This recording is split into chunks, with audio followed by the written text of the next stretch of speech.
know, dating can be so much fun. And I think one of the most important things is to poise yourself to actually enjoy it and to have a great time. And it's amazing how dangerous being out there can actually become if you're not aware of what's going on and you don't stay true to the feelings that you have.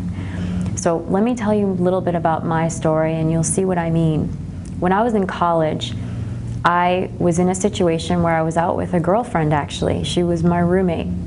And we went to a little college get-together. She gave me something to drink. And as soon as I sipped it, I didn't like the taste of it. There was just this feeling I had. And you know, I never thought, well, somebody did something to my drink. I just knew that I didn't like it. And yet I was always getting feelings about things, and it sometimes made me feel different than everybody else, so I ignored it. And a little while later, after I really started not feeling so well, I noticed that my roommate was talking to an upperclassman over in the corner of this room.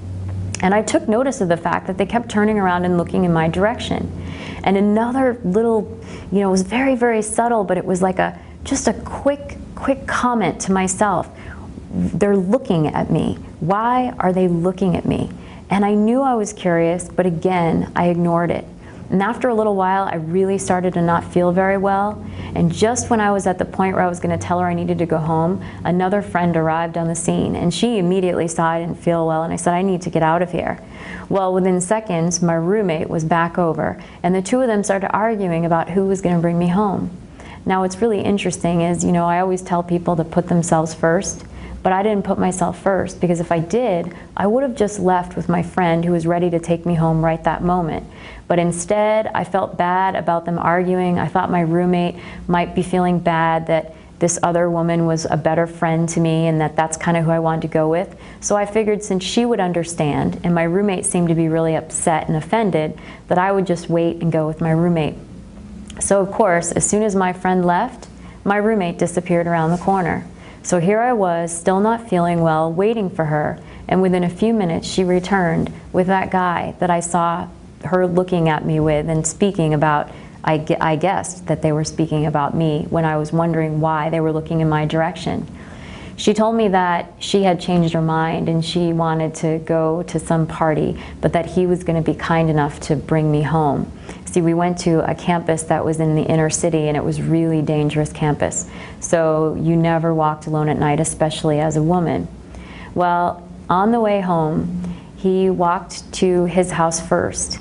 And when I had that bad feeling like I didn't want to go inside, he made me feel guilty, as if he was doing me this favor by taking me home. And he said, you know, I've got things to do, and he made me feel bad, like he got roped into doing it because my roommate bailed on him, and now I was kind of interrupting his evening. Long story short, that's how he got me in the house, which is where he raped me. And all those red flags that went off in my head, I didn't listen to any of them.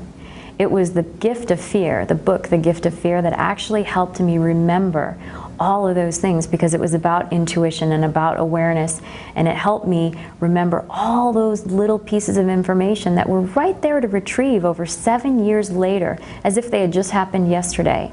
And so one of the things that I can say to you is, I wasn't even on a date. So the most important thing for you to do as a woman is be aware of your surroundings and listen to your intuition, even if it doesn't make sense to you.